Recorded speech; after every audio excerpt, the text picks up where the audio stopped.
Bonjour à tous et bienvenue dans le fil d'actualité des éditions Francis Lefebvre. Alors la loi travail du 8 août 2016 a introduit dans le Code du travail un droit des salariés à la déconnexion. Pour en parler sur ce plateau, Olivier Bach, avocat associé au sein du cabinet EOL. Bonjour Olivier. Bonjour Antoine. Alors pouvez-vous tout d'abord nous définir le droit à la déconnexion et nous préciser les raisons de son instauration ? Alors le droit à la déconnexion n'a pas réellement d'existence légale au sens strict du terme. Il a été installé par la loi travail sans que la loi finalement ne le définisse vraiment.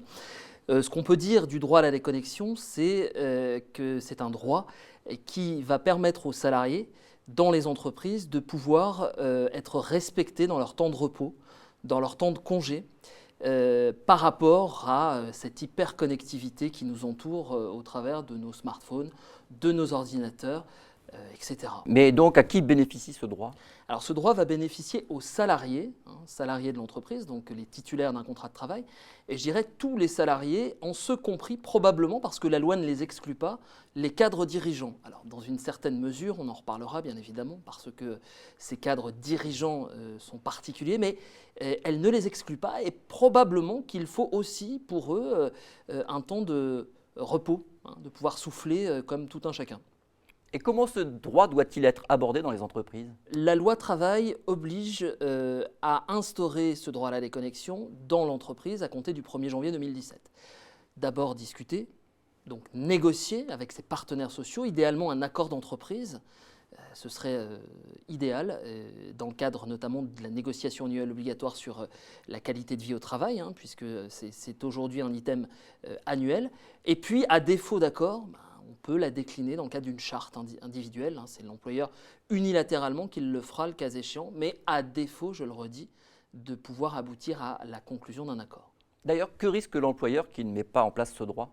Ne pas respecter le droit au repos, c'est exposer le salarié à des dangers, et notamment en lien avec sa sécurité.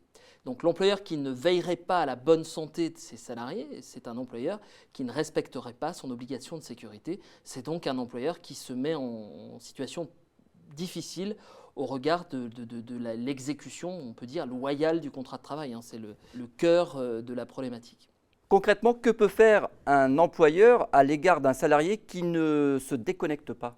Encore une fois, autant l'employeur doit prendre soin de la santé et de la sécurité des salariés, de ses salariés, autant le salarié doit aussi prendre soin de sa propre santé. Et quand le salarié ne respecte pas les règles instaurées par l'entreprise dans le cadre du droit à la déconnexion, l'employeur potentiellement peut prendre des mesures, alors je ne vais pas dire disciplinaires parce que c'est déjà un peu fort, mais en tout cas de rappel à la loi, entre guillemets, la loi de l'entreprise, qui est le respect du repos. Et si le salarié persiste dans cette mauvaise voie, on peut envisager au bout du bout, éventuellement une sanction disciplinaire.